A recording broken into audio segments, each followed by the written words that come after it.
what it means to miss New Orleans and miss it each night and day. This is our melting pot. This is our big old pot, right? I have an incredible sense of urgency. I really think if we blow this, we are doomed.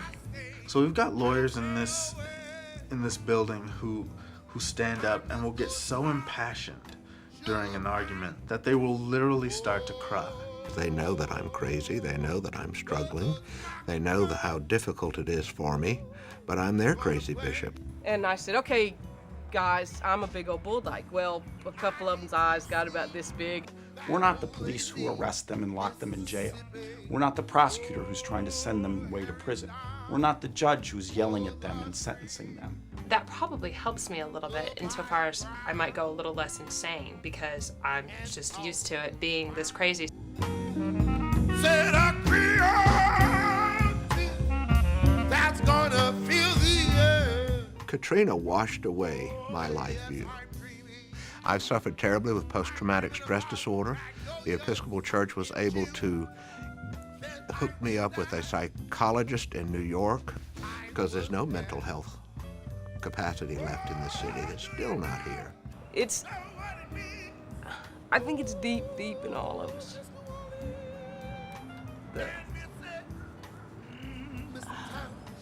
And I didn't even lose anything, you know. There was a lot of hard work for me when I came back, but 80% of this city went underwater. People lost everything. One of our neighbors had died. It stayed here and he drowned it and stuff, but his wife and them didn't come back and stuff. But this is home. This is all you know as home. Everybody say you crazy, come back. No, you're not. Most people in New Orleans were not as engaged and as active and paying as much attention before the storm because, again, it's the big easy. Laissez-faire, we just hang out, whatever. We're not going to worry about other people's problems because we're just going to go have a cocktail and have a nice time. Now, that has totally changed for me personally, and that's changed for the city as a whole. We see the problems and we see how easy the solutions are, and it makes it a lot more difficult to just accept the problems we have in the city. Like the fact that the Public Defender's Office, they assigned lawyers to courtrooms, not to clients. So they didn't know who their clients were. So that when Katrina hit and their clients were then spread out all across the state of Louisiana, they were basically lost. Nobody knew who they were, how to get in touch with them. They suffered incredible abuse. Now when the saints goes marching in.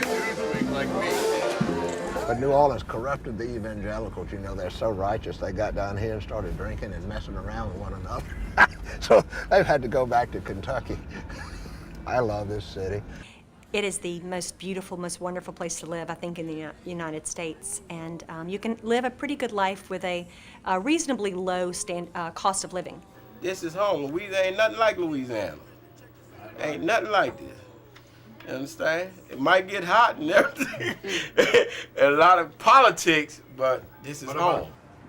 My life is here. Angela and I have worked real hard to make a life here, and we have a very good life here. And so that's what it means. It's my life. She's turned her back on me.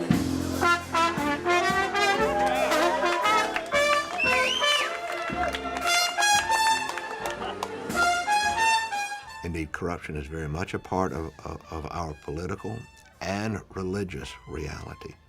The church, no matter what church in South Louisiana, is corrupted. If you come back, you're in the same boat I'm in. The lady right there, she want to come back, but she ain't got no funds. And nobody not helping you. That's the hurting part. Everybody wants you to come home, but they're not helping you at home. Some of the activists are the people who are trying to hold on to power. I mean, I hate to say it, but sometimes I call them poverty pimps. There are people who truly live and breathe disunion. They live and breathe dissension and fighting, because that's what makes them relevant. We have less than half the lawyers, half the budget of the district attorney's office, and that's just got to change. I miss those tall sugar pines. Oh. I have an incredible sense of urgency. I really think if we blow this, we are doomed as a city. If we blow this post-Katrina money, these opportunities, this attention we're getting from the world, we are doomed.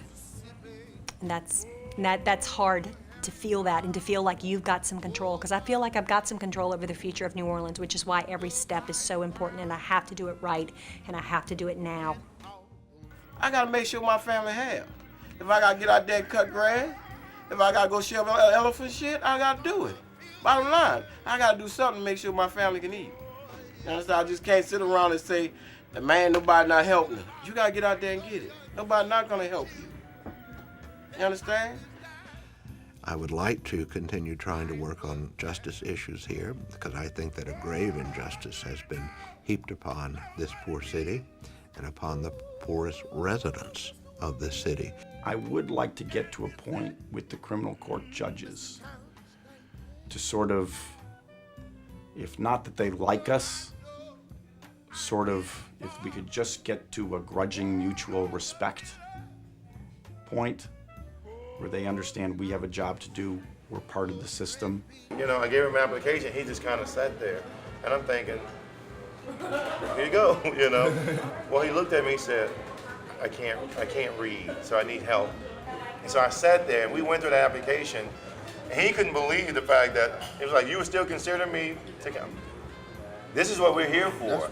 I want to be in a position to make a really real and significant positive difference.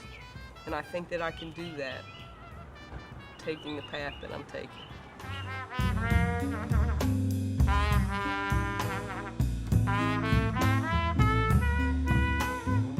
If the next bishop of Louisiana does not want me to be involved in a forthright and public way, I'm still a private citizen and a Christian, and I'll be on the streets. I work, hustle, do a little bit, come put it in here. Work, hustle, put it in here.